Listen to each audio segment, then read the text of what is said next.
Oh, hello and welcome to the All Bodies on Bikes podcast, Marley. Hey, Hi, how are you doing? I'm swell. How are you? I'm good. This is the second time we get to talk to you today, which is exciting.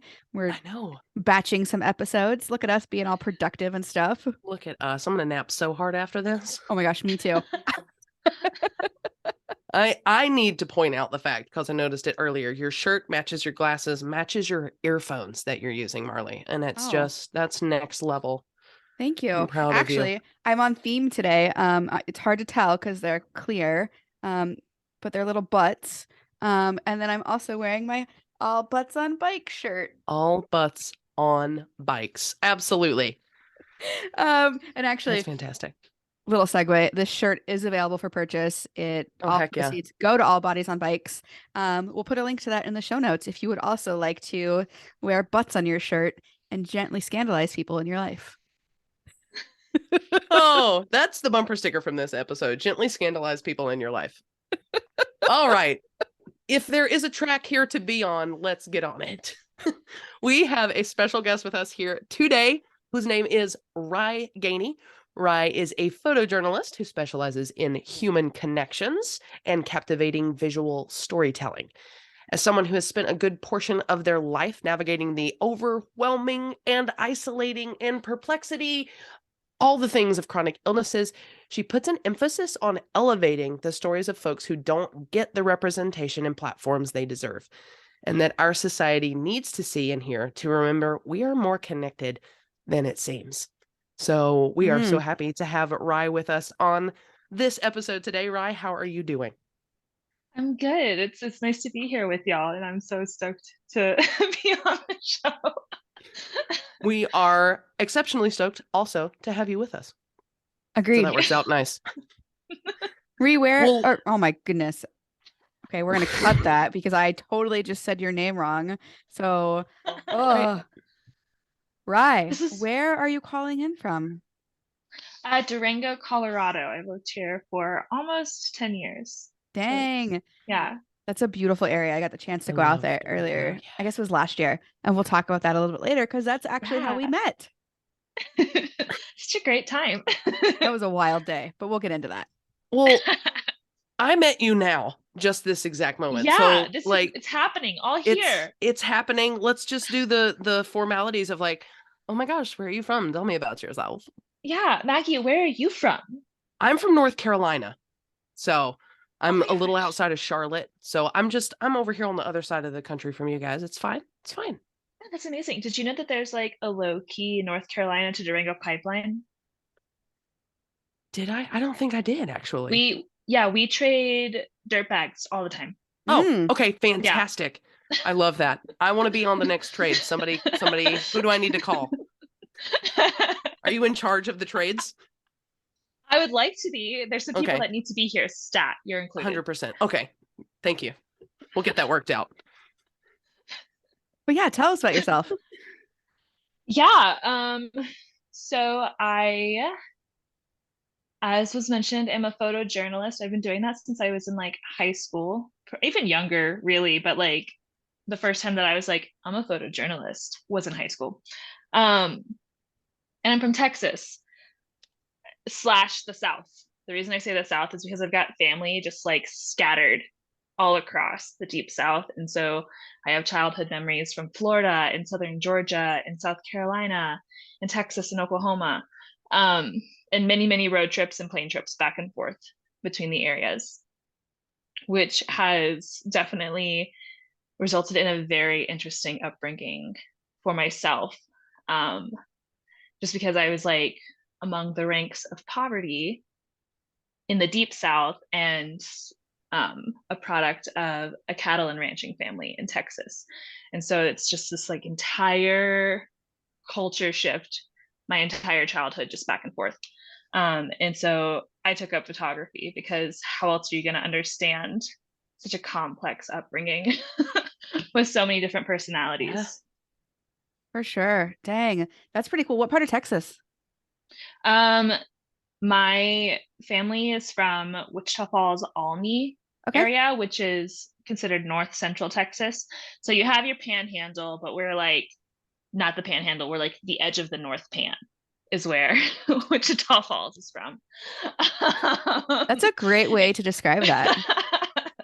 And so lots of the northern edge of the White Rock Escarpment is, I think, geographically for the rock nerds, the right term. If I'm not, don't come for me. I'm not a geologist. But yeah, and then when I was in 8th grade, we moved to the Dallas-Fort Worth Metroplex, which, for those who don't know what that is, there's Fort Worth on the west side, Dallas on the east side, and a plethora of suburbs in the middle. And I went to high school in Euless, which is smack dab in the middle. Okay, I don't think we've talked about this. I actually grew up in Hearst. What? Yeah. No. Yeah. No. We moved out of there, and I'm a little older than you. We moved out of there when I was 11. So I didn't end up going to high school there. But yeah, I am intimately familiar with Euless and Hearst and Fort Worth and Granbury and all that area. For Makes those sense of why we get you along. just tuning in, Marley and Ri have just discovered they're cousins.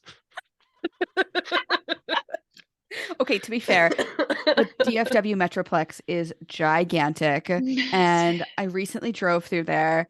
We'll get back on topic in a minute, but I was Nah. legitimately so overwhelmed by the number of highways and strip malls, and it was intense. Oh my gosh, when I have like memories and I process the environment I grew up in, or pull up a Google map to show people where I grew up, I look for the highway that was closest to that house. Yeah. Like, oh, this was the house over by 360. It's where we watched the planes take off. This was the house over by 121. It's named after George Bush. Welcome to my life in the suburbs of Texas. Yeah. So from having personal experience, I'm not surprised that you are now in Durango and loving it. Because having been to Durango, it is a kind of an outdoor paradise. It's amazing and I love it so much. And it's come with so many lessons just in the last decade that I've been here. It's kind of where I came into myself. It's the longest I've ever lived anywhere. And I surpassed that like at the 5-year mark. Just because of the whole shuffling back and forth thing. And so it definitely speaks to an adolescent version of myself very deeply. I frequently think about leaving and going somewhere else to experience something because this is my home. Like, yeah, I grew up in the South, but like Durango is my home. Durango took this scattered little 18-year-old child that just didn't know what life was about and built them up into who I am now. And so it's just like so emotionally woven into my being now. That's so cool. Fantastic. Well, I noticed when I was looking at your Instagram profile when I was researching this, that you have your pronouns listed on your Instagram bio, I believe, and you use both she and they pronouns. If you're comfortable with it, I would love to learn more about that and, what is going on with that? Yeah, totally. So that's been a more recent arrival into my identity, if you will, because of Rome Fest. Okay. Actually. Let's back up. What is Rome Fest real quickly? Yes. So Rome Fest, for those who do not know, is this epic bike party festival that is centered around women and trans individuals and non-binary individuals who feel safest and most at home in that more inclusive environment. It's not like a teach you how to ride bikes thing. It's a enjoy the fact that we all ride bikes thing, which like I love. Bike party. Yeah, it's just a party. It's a good party with good people. And my first one, my old boss Tina called me up and she was like, hey, we need ride leaders like volunteering this week. Do you want to come up to Fruta and just be part of this? And I had no idea what I was getting myself into. I was like, bikes in the desert, let's go. Like, that's my middle name. Yes. And I get out there and I show up to this. And so I'm an overexerter. In some ways, if things need to be done, I will do them. And so my first Rome Fest, I think it's really funny because I was up until 3 a.m. stuffing sacks, like swag sacks, the Thursday that I pulled in because there were people doing it. And I was like, oh, we've got, a conga line of swag sacks going. Let's get these stuffed. It's a party. And as the end of the night closes in, somebody is like, why'd you stay up with us? And I was like, well, that's what we're here to do. And they're like, yeah, but we're paid. And that set the tone for my whole weekend. I was like, I'm here to help, so that's what I'm gonna do. But it was a very inclusive environment, and it was the first environment in my entire life that was so like strictly catered and reserved for the part of the population that I identify with the most, that I started to see myself in people, but also see the self others wanted me to be in other people who felt comfortable in that space. And I was like, you wear it so well. I don't like that. I don't like that for me. And then I saw other people who I did identify with and who I did like see versions of myself in. And I started talking to them and learning about them. And McKaylee Oliver was one of them, which is just like, it's an easy segue as another photographer. And honestly, a gorgeous, badass human. And they were explaining their life to me, and I was like, wow, that's so cool. And I remember she apologized multiple times for what she felt was rambling. And she wasn't at all. Like, she was talking about stuff that they were just so passionate about, that I was like, I love everything that's happening here. And the weekend continued, and I had more conversations with more people. And when I went home, I was having this identity crisis at this point of like, oh, I should back up a little bit more. I've done my whole life with people saying, well, you're at least a little gay. To which my relatable. response, Yeah. well, to which my response was like, no. Like, gay was not a bad word in my family. My sister is a lesbian. And like, it was just a community that we weren't strangers to growing up. My dad's side a little less, like that was more my mom's side of things. But it wasn't an environment that I was uncomfortable in. Like, and so I was certain by the time that I was, 25, 26 at my first Drum Fest. How old am I? I was like, it happens, right? It does. I forget all the time how old I am, and then I literally have to do the math, and I'm like, oh, okay, it's fine. Maybe 27. I'm only 28 now. I don't know. 26. I was 26 at my first Drum Fest.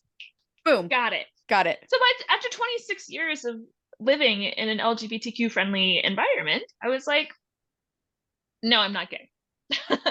I've had every moment to be empowered to be so. Like, even my sister was like, you sure? I mean, I don't want to interrupt you, but people get so hung up on other people's gender and sexuality, and like, it just, oh my gosh, like, we could go on and on about this. Most affirming thing actually happened this past winter, where I was explaining the situation. I was like, I'm not sexually gay, but I'm gender fluid. Because gender and sexuality are two different things. Yeah, they're very different. And I didn't know that until I saw. I'm a very like visually receptive person. I'm highly influenceable to it, like not to a fault, but to a certain extent. And then I have to like sit in my own emotions and like just soak them in and then decide if I'm gonna be influenced or not. I have to be like, yeah. So and that's kind of what Romefest did for me, is I was able to see myself and other people that I hadn't had the opportunity before in this massive space that's intended to make these folks feel safe. And I was like, oh, I get it now. I might be fluid. And I research everything because I'm super analytical. So I did a super deep dive. And I was like, what's the word for what I'm feeling? I don't know what I'm feeling, so I need a word for it. And I found 72 different definitions. And I read and researched every single one. And so there was one where my gut was like, yeah, that's the one. And I found it so funny because it ended up being demi-gendered, which is on the spectrum of the binary, sort of. And so like you can be like a 10% gal or a 100% gal, but you're never fixed. You're just sliding back and forth. And for me, there are elements of it where I do sometimes feel outside of the binary. And so it's this like concoction of just moving back and forth on it. Which brings me to my pronouns of she, they. Which is because the they comes in a possessive form. I am very much, I'd say, identity-wise, a she, her. Sure. Very rarely do I ever identify with the part of myself that feels outside of the binary. And so I just have varying degrees of feeling like a woman. And they present very differently.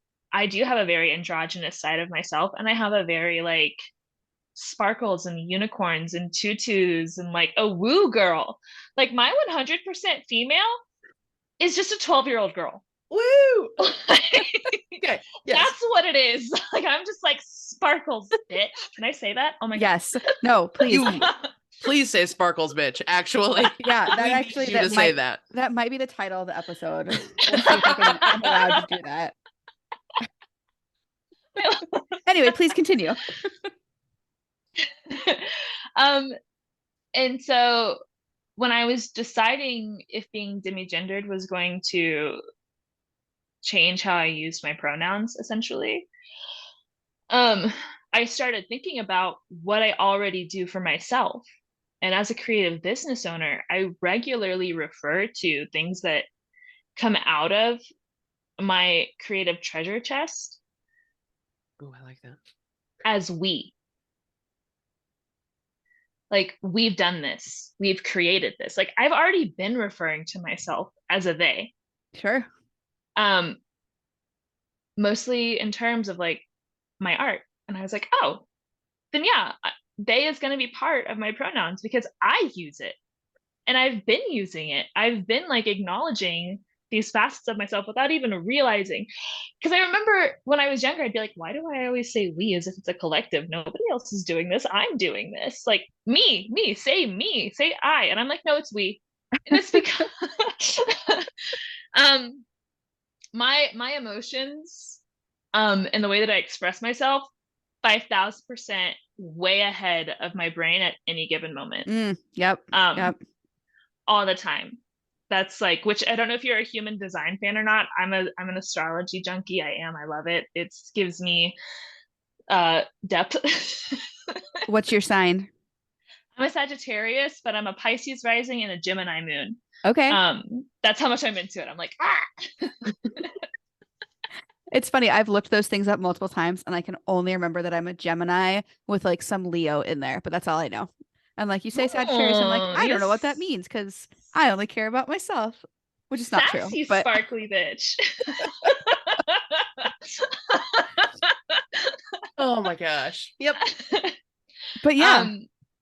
But human design, I go in and out of like how much I care to read into this stuff. Usually what deters me is if something costs money to learn more about. I'm like, lame. No.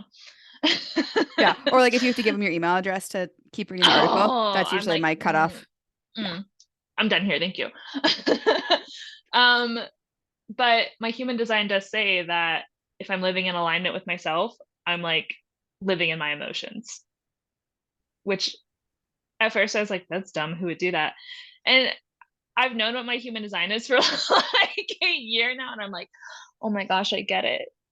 My whole life I've been forced into making split-second decisions. And I've had the time to just be and simmer in them this last year. And I'm the healthiest I've been in a really, really long time. And I'm like, oh, I get it. Because my initial emotions are something that's going to make you feel happy. Then my intermediary emotions are usually rage, but like a quiet rage, because I'm resentful and I don't realize that because I'm doing things to please other people in the moment. And then I usually get to the point of being like, nobody's toxic. This was just confusing. Got it. As a people pleaser, I can deeply relate to that. And I am often backtracking because it's like I know what people want me to say and I know what's going to make somebody else happy. That's easy. But what does Marley actually want? Anyway, we're not here to learn about me. How did I bring us here? I'm not sure, but that's okay. We'll bring us back. We all came together, so it's fine. Exactly. I know 2 other people here. I'm safe. I will say Maggie, one hold thing. on. Okay. I need to know Maggie's science real fast. So I was recently diagnosed at a fire pit as a double Libra, which everybody got super excited about, and I have no idea what it means either, Marley. So I'm Googling real quickly. So a double Libra, like Libra sun, Libra moon, or Libra sun, Libra rising? I don't even remember that part, to be entirely honest with you. It legitimately. Okay, so in my very quick Google search, people who have Libra for both their sun and their moon signs will be painstakingly fair, super social, ultra optimistic, and well, pretty lazy at times. That sounds like the one. That seems right. Does that feel accurate? That feels offensive is what it feels. Feels like a personal attack. A personal attack? Super social, ultra optimistic. There's good stuff in there. Exactly. A personal attack because I've been seen. I've been too seen is what has happened here currently. Don't you hate when the internet does that and you're like, whoa. It's the worst. It's the worst. How are we going to survive with AI when the algorithm already gets it? Oh, God. Oh, God. Oh, actually, I'm going to ask that question. I do want to talk about AI later when it comes to art and get your opinion on that. But let's get back into what we're here for. Actually, real quick before we do, you mentioned saying we. I will often say we, and then people are like, "Who's we?" And I'm like, "Oh, right tit, left tit. We're here." I don't really have tits. In fact, I was born lacking one of them. So interesting. Okay. Yeah. Okay. Very well. You know, I'm comfortable sharing that. There's a website up for it. That's pretty cool, actually. I also say we. I'm usually talking about the voices in my head, which is not as bad as that sounds either, but like that's fair. We all contain multitudes, and you know, however that comes out is great. But okay, so our podcast is all bodies on bikes. We probably should include some bike conversation to keep the bike people engaged, even though this is an amazing conversation. What's your relationship to bicycles? Yeah, so I actually hated bikes for a really long time. Okay. Like really hated them. So I was fearless when I was a kid. So fearless that the first time I broke a bone was 2 weeks after learning how to pedal a bike at 3 years old. Oh, wow. I sent it off a BMX jump in somebody's backyard, a deep South Georgia BMX jump in somebody's backyard, broke my arm on my little Walmart princess bike with the sparklers. Like you can visualize it, you know, curly, dirty blonde hair. Like it was a vibe. Broke my arm and nobody tried to make me get back on a bike until I was 10. I feel like there's some other backstory here. I have my degree in adventure education, and my emphasis was in learning transference. So I was my own guinea pig with this example. If you don't help somebody address their trauma, it remains a learning block. And by the time you turn 10, you care what other people think, and that's when you're most likely to start showing signs of anxiety. Interesting. Guess who was prime example of this? It was me. And my dad was like so mad. He was like, "You learned how to ride a bike when you were 3." And I was like, we all know what happened when I was 3. No. And it took until I was in high school to enjoy just even riding around on the roads. Like it was such a stress inducing activity for me. I was like, this is terrifying. I have no balance. Still to this day, unlikely to get on a dirt bike or motorcycle because they go faster and they're still on 2 wheels and my brain does not get it. But I tried 3 or 4 times to learn mountain biking after moving out here between the ages of 18 and 22. Every time I did that, I would crash on a green section of single track and dislocate something. Ooh. Like that's not fun. I was demoralized. I was like, this is not my sport. Something's wrong. We can get into that later though, because it had a lot more to do with my health than I realized. Sure. Yeah. And then as I was getting ready to graduate college, I was obsessed with snow science. I wanted to be a ski patroller. I was a ski patroller. I got to that my senior year of college, paid. I wanted to be inundated in the avalanche world. The pandemic happened and it affected things so hard here, words, anyways, that they were short staffed for bike patrol at the bike park in the winter. And they were like, if you can learn how to manage yourself on a mountain bike, you can be a bike patroller. And I was like, well, I mean, yeah, that's like my career aspirations are to be a first responder. I'm gonna do it. And so I did. And this go around was the first time I tried mountain biking again since I'd really gotten some health complications under control, and suddenly I had this balance and this core strength and these mental faculties that I just must not have had the first few go arounds, because not only was I slaying these green trails, I was going on some pretty technical black downhill trails on a hardtail. Dang. All right. And I was having fun, and I was like, this is great. I'm thriving. The first responder thing failed. I got into coaching, which I found way more joy in. And what really is what opened up the bike community to me and all of the amazing, wonderful people in it. And so I no longer am a bike patroller. I'm also no longer a coach, which brings me to, this is my first outdoor activity that purely exists for recreational purposes now. And that's amazing. That's huge. I think so often we feel like things can't be just fun. You have to work for it, or you have to like be part of a club, or you have to do something with it. Like for me, it feels like I often have to ride bikes and create for Instagram. So I love that bikes are now just a purely recreational thing for you. It's really fun. And those creeping thoughts come back in of this survival mindset of like, how can I leverage this to make money? And then I've gotten really good at redirecting and being like, that's not the point. If you're going to make money off of this, it'll come to you. Yep. Like, stop seeking those out. And so my favorite kind of biking now is things that are equally gratifying for fitness purposes. Like, yeah, I had to kind of try hard to get here, but I'm not like blown out. To then be greeted by, excuse me, to then be greeted by something really fun. Really, really fun. I love downhill. I don't do jumps yet. Same. I say yet because everybody's like, you're such a baddie. And I'm like, we'll see. I'm a cautious baddie. Like, that's fair. Self-preservation. Like nobody wants a broken arm or a broken collarbone. Like we've been there. We've done that. Early life experiences. Like I already got it out of the way. Exactly. And the older you get, the longer it takes to heal. And we just don't want any of that. No. But I do love fast downhill riding. And I'm not a stranger to a pretty solid sufferfest on two conditions. The views have to be pretty, and there have to be like equal parts fun and suffer. And that's like pretty good rules. Yeah. Like I will be uncomfortable for views. I will. Yeah.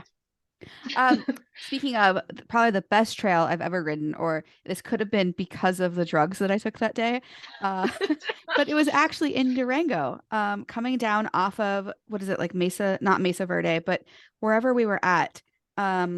Ewing Mesa, I think is what it's called. Yes. So coming down off of Ewing Mesa, that back trail, back down into town, seriously, one of the top 3 rides of my life. Just the riding and the views and the sunset and probably the substances I was on.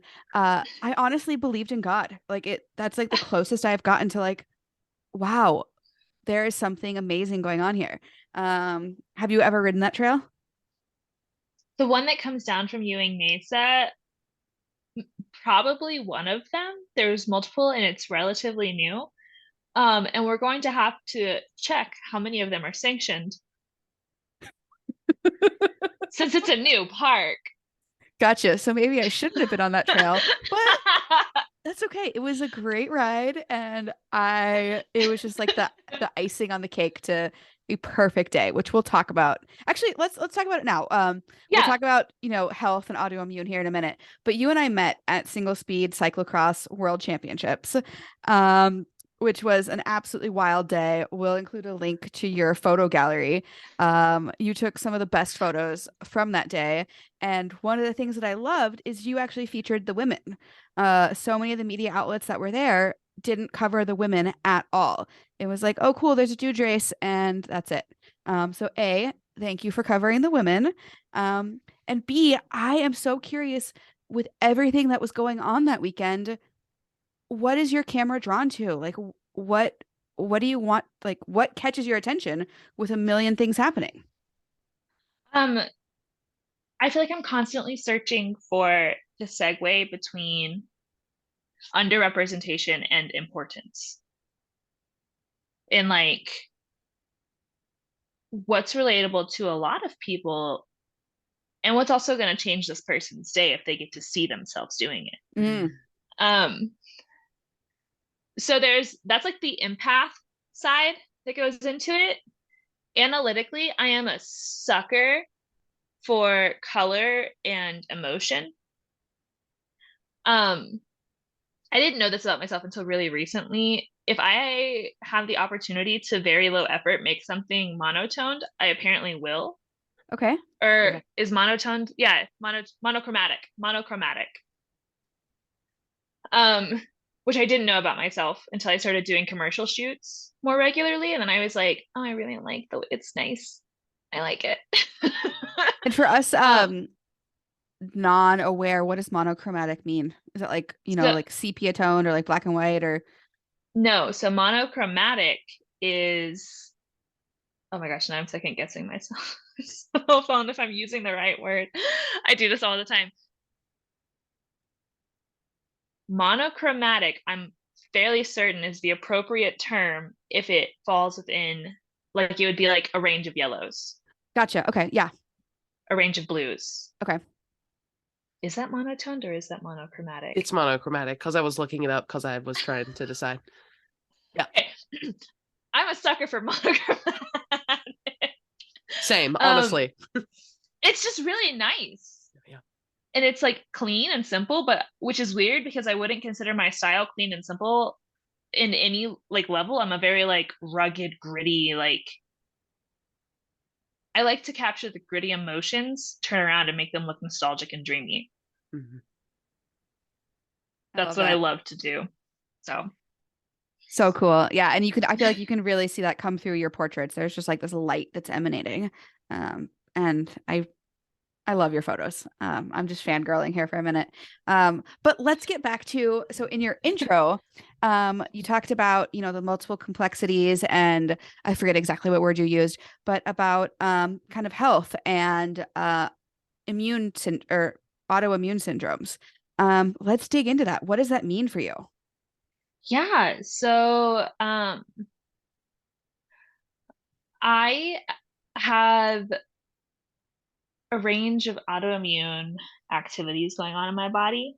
I have been diagnosed and then had diagnoses revoked multiple times in my very young adulthood. Like, I remember I'm only 28, and I think 3 or 4 times now I've been given a diagnosis and then it's been taken away. Oh, wow.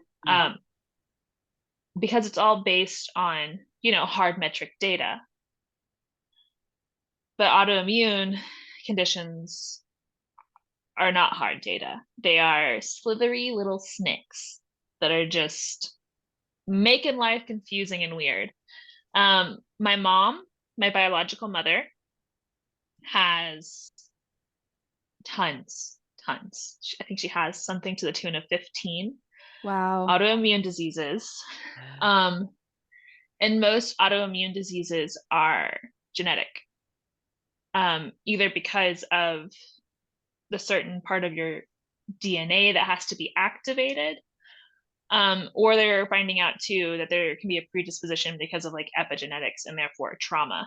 Mm. And so if something is activated way down the line, that gets to carry through, which is unfortunate, but it's how science works. So who am I to tell science not to science?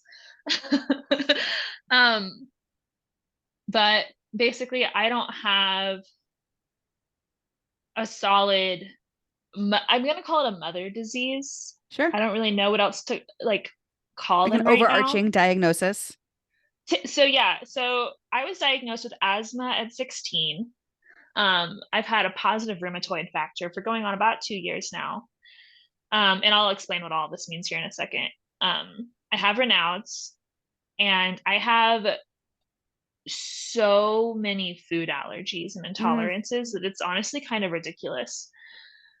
And the thing about autoimmune diseases is that these are symptoms of usually like a bigger issue going on, which would be the mother disease.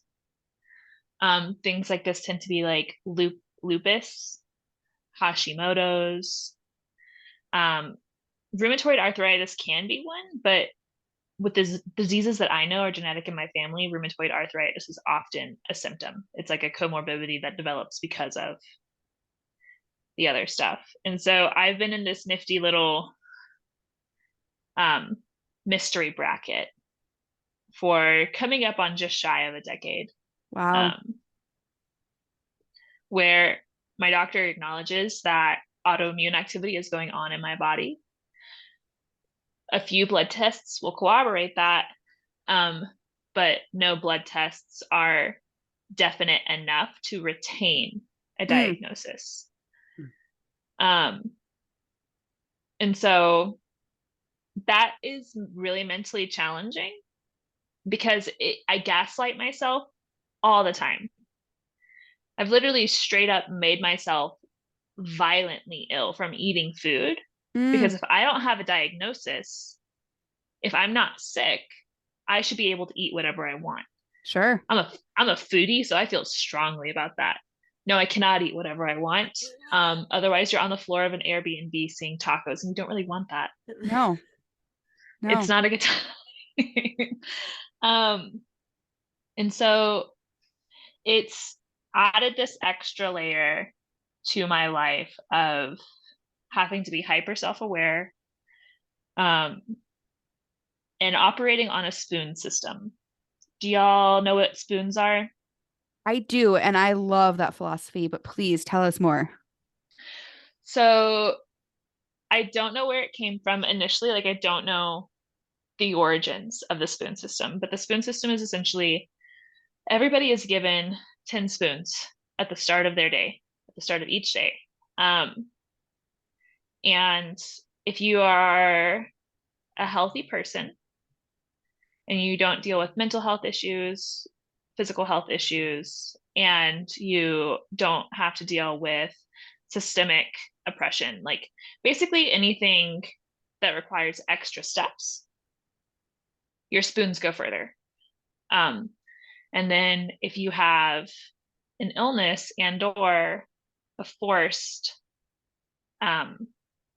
just, I don't know how to say that other than like racism is going to cost you more spoons. Like if you are on the end of racism, you have to spend more spoons to like live your life the same degree as other people. And so the spoon system is essentially knowing that if you're using a spoon to do something, is it your first spoon of the day or are you borrowing from the next day's spoons?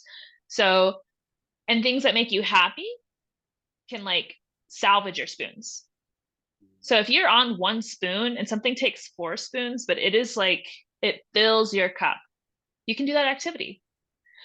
But say you have 1 spoon and your option is to go socialize with friends, which fills your cup, or do the dishes, and they both cost 4 spoons. Guess what you're not going to do? You're not going to do the dishes.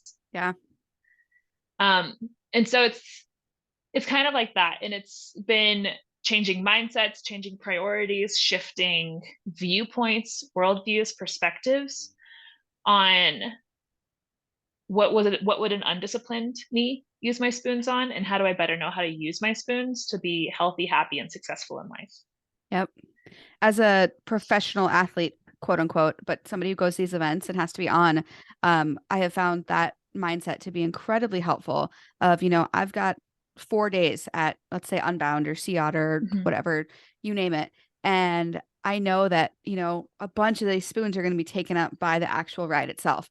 How else do I Yeah. allocate my time to make sure that I can still do my job, do what I need to do, and also not, have to recover for 2 weeks afterwards?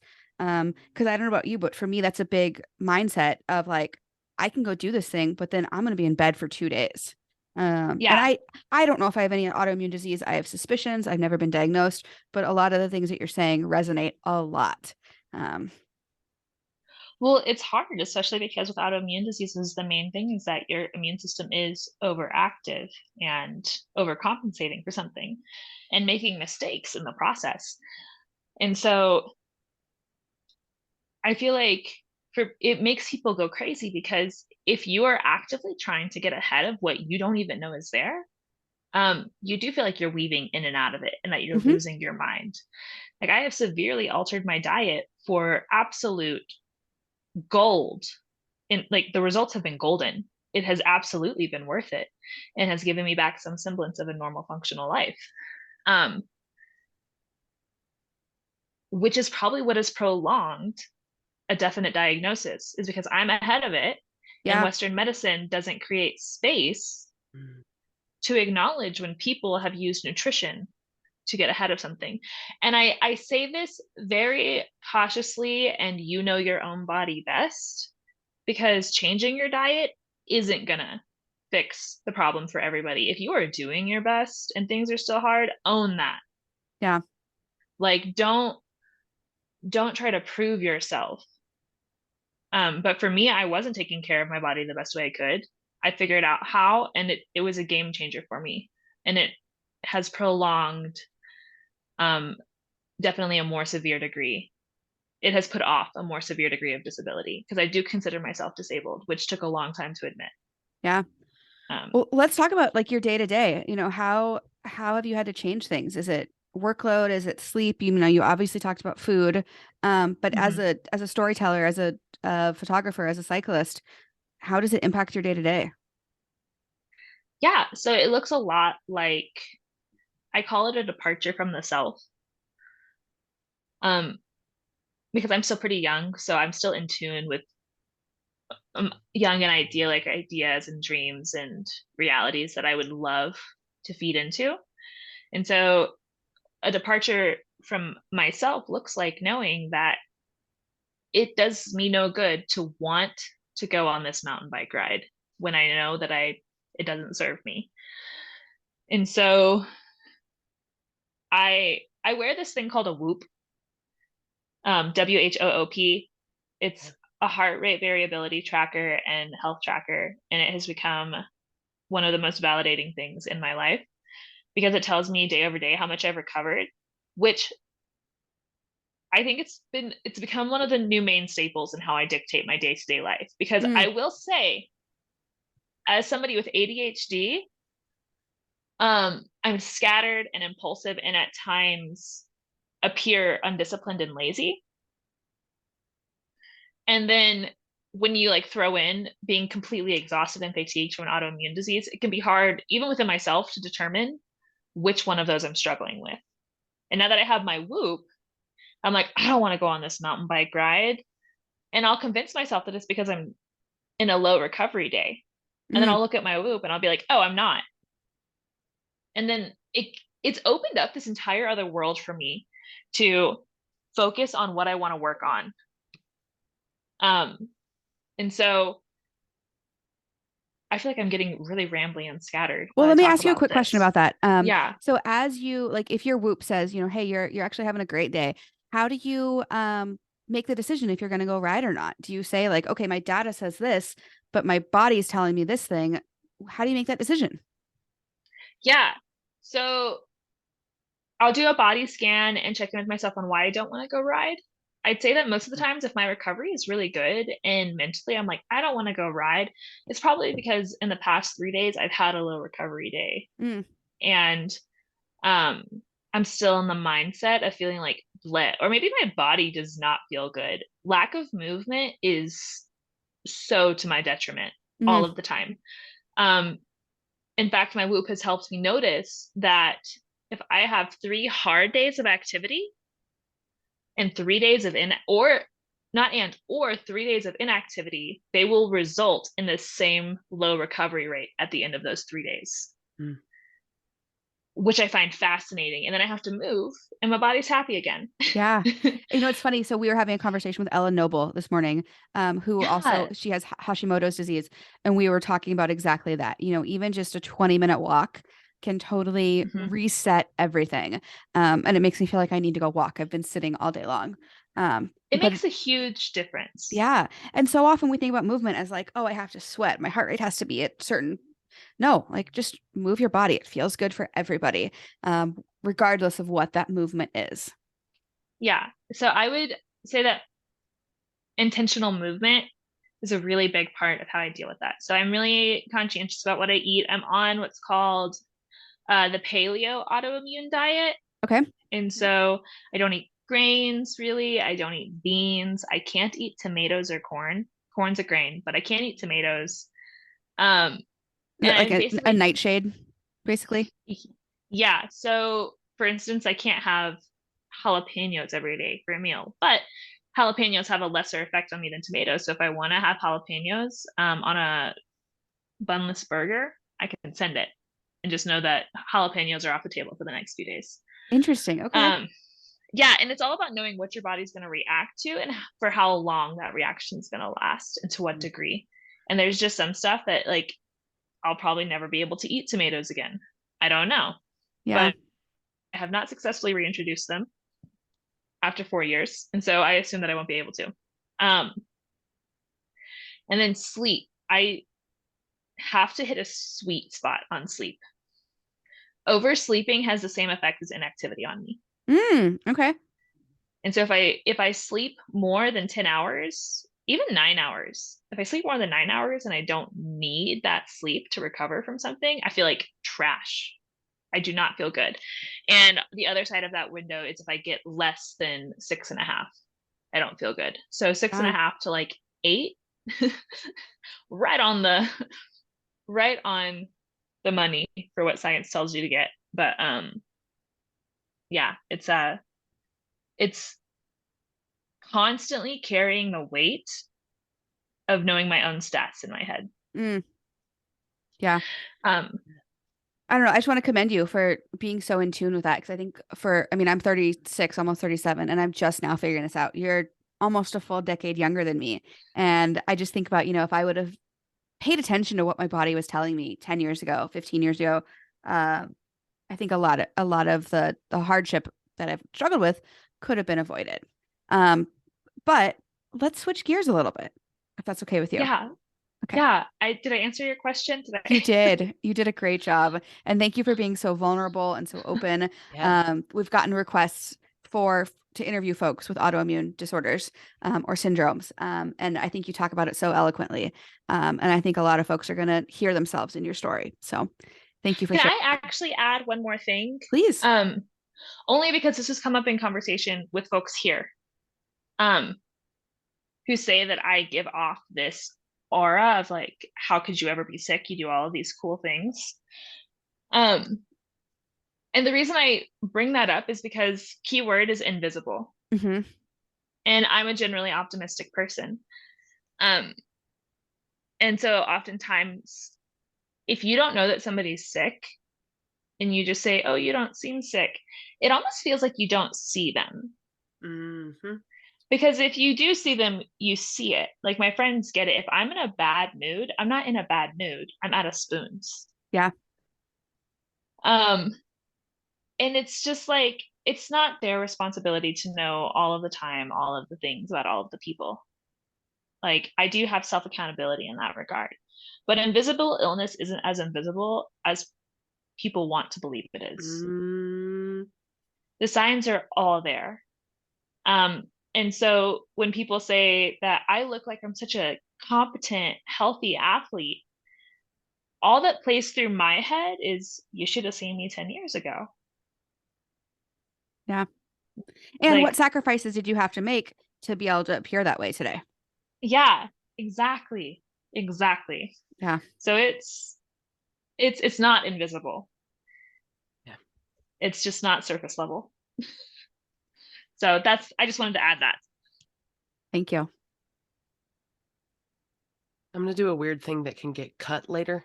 I have a cold, my eyes are on fire, and I'm about to put sunglasses on for the rest of the time that we're together. And I just wanted you guys to know that I'm not trying to be cool. I'm just trying to put some of the fire out. All right, let's go. I'm sorry you're still dealing with a cold and not feeling well. It's great. I'm having fun. I'm glad I'm here. This is better. Let's Also, do it. you look really cool. So Thank you. You look so cool. yeah. That was Well, the actual goal. So as we kind of wrap up this episode, we do want to spend a little bit of time talking about your filmmaking and your creative vision. And I'm going to let Maggie ask some questions about that. Fantastic. Why don't you tell us a little bit about your creative vision? Because we want to know what goes on when you're out and you're doing your thing. You're in your sweet spot. Yeah. I'm fully consumed by like the people that my camera is focused on, or the events or the landscape. Um, Sometimes I feel like my creative vision is almost not even my own. I just feel like a funnel through which the experiences of life are coming through and being made permanent. Mm. Which sounds really weird, but for me, it's because all of the interconnectedness of what goes on, it all matters so much. And we don't always see that it matters when it's happening. Like you could find a photo of you as a child, and for most of your life, that mundane moment has been whatever, right? It doesn't carry much weight. You don't really think about it. And then one day in your adulthood, when things are just insane and heavy and overwhelming, you can come across this photo and it's perspective changing. And so my creative vision is to just document things as honestly and authentically as possible, and as much of an honest variety as possible. My childhood dream was to be a National Geographic photographer. That's since shifted, mostly because I could never lay on the grass for 6 hours and take a photo of a big cat. And not that that's like the holy grail for being a National Geographic photographer, but I've realized since that like I'm on the people and event side of things and like storytelling that way. But my creative vision is, let me backpedal. My creative vision is a world where all stories are relevant, all stories hold water, and all of the storytellers who should be telling them have access to the resources they need to like get that out. Like a career aspiration for me is actually to open a version of like a nonprofit media house in the Southwest where people can come to get guidance, instruction, resources, gear, and tell the stories they know that need to be told. It's such a crazy barrier to get into. And even when there seems like there's a lot of people, it feels like there's a lot of hoops to jump through to connect those dots and find the right people that you mesh with and that are going to help you learn and grow and be a mentor. So yeah, I just kind of feel like a funnel for the greater things sometimes. My human design is a generator, and I'm just trying to generate opportunity for others. Sure. Okay. All right. Fantastic. Fantastic. Well, what kind of stories specifically do you most like to get involved with, and are you most excited to be telling through your lens? Am I allowed to? I am? Okay. I think I know what you're about to get into. I don't, but you can do whatever you want. So so I'm super excited because when I met Marley at Single Speed Worlds, she was like, hey, you can I'd love to work with you. Like, don't get me wrong, and are cool, but no, they're not. It's pretty neat that you heard it here first, folks. I mean, really, if I have the option to like pick who I'm going to work with, I want to work with women, especially for storytelling and telling my story. So it matters because it's a different perspective. Yep. If everything was recorded by men, you're only seeing things through the male gaze, quite literally. Yeah. And that's why it's problematic. So the kinds of stories that I like to tell, for instance, are stories that involve human connection and introspection. And so I emailed Marley after thinking about it for literally almost 6 months. And I was like, what is your story? I'd like to tell it. And so we're working on pulling together this film and funding for this film. That's basically a redemption ride for her, but also just painting the magnificent story that she has brought to life in just over half a decade. I'm so excited for it. Yeah. That's amazing. So if anybody's listening, sorry, I'm going to step in here. And you want to help us fund this Absolutely. film, we're going to follow me on a bikepacking trip through Glacier National Park that I tried to do about 5 years ago. And I ended up kind of modifying my ride halfway through because I didn't believe that I was capable of this climb. And we'll get into that in the film, of course. I don't want to give too many spoilers. And then kind of follow that down to Steamboat Gravel and talk to some of the athletes that we have brought out as part of the All Bodies on Bikes team, and how, you know, my initial story of failure, not feeling like I was good enough, has since inspired the work that I'm doing now. And it's going to be amazing. It's Yeah, going it to is. be awesome. So stories like that. Those are the stories that I like to tell. And that's not the only one. I'm trying to make what's the TikTok word now? LGBTQ. A what? Yes. LGBTQ. LGBTQ. We love that. Okay, now I get what you're saying. Yep. The old lady in the conversation had to. You're doing great. So LGBTQIAAAA, or that's what we said. LGBTQ. LGBTQ. Exactly. You got it. Like focus ski film, which I'm still working on. Cool. But it's just elevating these voices and these personalities and these identities and these humans that exist in these spaces that we just don't get to hear from, or they're whitewashed, or they're straight washed, or they're greenwashed when there's actually nothing that green about it. And it's like all of these things that just are inauthentic or are surface level.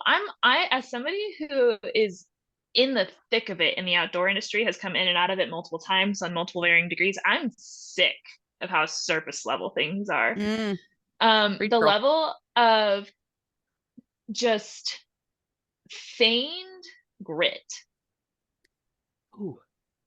is driving me insane. Don't get me wrong, I am an autoimmune girly with autoimmune problems. Things get a little grittier for me in the backcountry than other people. I understand that my perception and perspective on activities outside are a little bit more heinous than the average Joe. I also don't care about the average Joe, though. Yeah, same. And when 30% of Americans are likely to face a chronic illness by the end of their lifetime, when just this obscene number of vital community members continuously get systemically oppressed for no reason and then get tokenized to make somebody else money, like I'm over it. Those aren't the stories that belong in the history books. Preach. And they're not the stories that bring us together, because when you're watching them and they're getting old and they're feeling trivialized and overplayed, it's because they are. Yeah. It was cute for a while, and it is supposed to be fun, but it's not fun when you feel left out. Yeah. You know, it's funny. That makes me think about, I went to a film festival. I've been to a lot of film festivals recently, especially since All Bodies on Bikes has come out. And it's remarkable the differences in filmmaking. You know, I think a lot of folks are doing a better job bringing in diverse genders and diverse stories. And yet it's often still the same story told over and over again, especially in the mountain bike world. I am thinking specifically, and I don't want to call anybody out, but there was a film that I felt like had potential to be so awesome. And it ended up just being like 3 women basically being bike bros and shredding for 5 minutes. And it was like, cool, you guys can ride really well, but what else are you doing? What else is the story? Yeah. So let And me get off my soapbox. and I don't get me wrong, as a filmmaker and a photographer and a storyteller, I understand the importance of those things because we do need feel good media. We do need feel good art. But feel good art loses its potency when it's not matched with just realness. This like toxic positivity culture of no bad days, of who's the fittest, of who can go the farthest. Like, cool. Who's a better human because of their experience on the bike? Yeah. Who is Yeah. not a good human because of their experience on the bike? Like, what, like, I think one of the just the intersectionality of it all, it's also intertwined. And time again, it's the feel good stuff that gets elevated and mass produced and mass put out. And the feel good stuff is only a tiny piece of an intricate puzzle. Definitely. Yeah. And I'm hoping that when we make this film, it's not just the highlights that are shown, because I'm sure, you know, with any kind of outdoor bike packing, whatever adventure, there are those low moments. There are those tears, that, at least for me, those tears that come, and the self-doubt and you know, questioning what it is that we're doing out here. Yeah. Well, and I personally have met very few people that like to play in the woods that didn't have to go through hell to get there.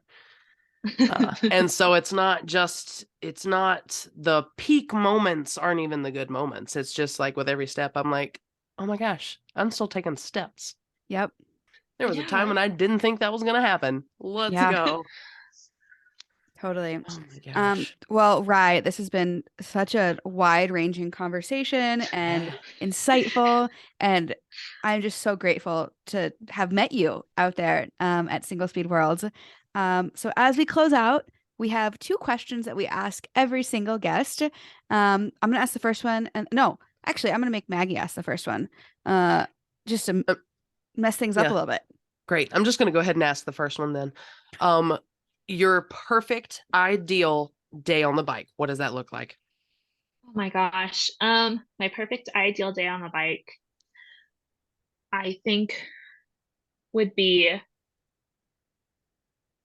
somewhere there has to be a river Okay. or Yes. creek or stream, a source of water that runs Mhm. that's accessible. So I can go sit by it at some point. But I would love for a really good body day to line up with a really long bike day Mm, so that I Okay. could just be out on my bike for a full 12 hours and enjoy it and eat snacks whenever I want to and have some fun. Downhill single track friends with friends would be great. Um, Whenever I visualize these days, I don't usually visualize them with friends because my abilities are different than other people's abilities on long bike days. So normally when I'm like a full 12-hour day, I'm visualizing it by myself. And which is also okay because I love hanging out with myself. I think I'm pretty cool. I think I'm pretty funny. Um, and I take time. I'm a photographer. Obviously, I take time. I stop and take pictures and stare at the flowers. Yes. Same. And so just like all of the time in the world to just be in nature, appreciate nature, have my snacks. I'm a snacky human. And sit by the water. I like when pikas come out to talk, so it'd probably honestly be somewhere in the high country so that I could talk to pikas. Okay. cute. Yeah, so that's my ideal bike day. Lovely. And then, you know, like I said, we've talked about a whole lot of different things and we all contain multitudes. But what is something that you wish you got to talk about more? Ooh. I looked at that one and I honestly kind of dreaded it because I talk a lot. Um, I think that I want to talk more. I'd like to talk more about how it's not other people's responsibility to feel bad for the chronically ill. Okay. Okay. Like we should be able to choose our own risks, choose our own adventures, choose your own fun. Um, Without having to worry. that somebody else has assumed that we are the liability in a group or a setting or an environment. We might be, but we're not the only one. Yeah. Men are stupid. Like, I have gone to many events and been in many groups where, quite frankly, a logical person would look at this group, not knowing that I'm sick, and be able to pinpoint who is the most obvious risk. It's not me. Yeah. Like, and not only that, like, it's just, so yeah, I would love to talk more about how people that deal with chronic illnesses are put in this catch-22 of whether or not they should share it, because it's going to make everything different for how people treat them. And in some ways it's needed, and in other ways it's unwarranted. And I think it comes back to people not asking others what is needed of them. They just assume. People like to be saviors of other people, and they just need to ask. Yep. Just need to ask what people need and stop assuming. So, yep. Well, on that note, I think we're going to close it out. That Absolutely. is so perfect. I think that's good advice for anybody. Stop assuming and ask, which can go for so many different things in life. Ri, thank you. yes. Where can folks find you if they want to find out more information, hire you, fund your film? My website is wildchildmedia.co, not .com, .co. CO. And we'll have a link to that. And my all things bikes and shenanigans. Instagram is Ri Ganey Photo. And if you want to fund our film, that would be pretty cool. You can also reach out to those for that. I think it'd be pretty neat. I also want to say one more thing. Please. About just because I feel bad for saying men are stupid. It's not like an aggressive men are stupid thing. It's just that scientifically speaking, logistically, historically, more impulsive decisions are made by folks with more testosterone. And it's a risk. Yeah. And inherently. Of course. And we're saying that tongue in cheek. You know, we've all got Right. experiences Yeah. and we've all been to the bike race where it's like, okay, you probably shouldn't send it off that thing. And then you watch dude after dude repeatedly do it and hurt themselves. And there is a common denominator there. Risk versus reward. And I'm so happy that that risk was rewarding for you. basically think about it. And if when you heard us say men are stupid, if that bothered you, you need to look at it a little deeper, because if or look you're at it a taking little it shallower. either way, you know, we're just, if it bums you out, are you the problem? Think about that just as like for 10 seconds. I don't know. And there goes half our listening audience. It's been fun co-hosting this with you. She's been canceled. It's done now. Yep, Over. on that. But I think you guys know what we're saying with that. We're not trying to offend anybody. We're just being tongue in cheek, and you know, Ri's really trying to elevate underrepresented folks and stories that you haven't heard, and often those are not white cisgendered men. Is I think a good way to sum that up. Yeah. So, cool. Thank you again so much for your time. I'm gonna stop recording, and I hope people will go follow you and fund your film and look into all the badass things that you talked about. Thank you so much. Me too.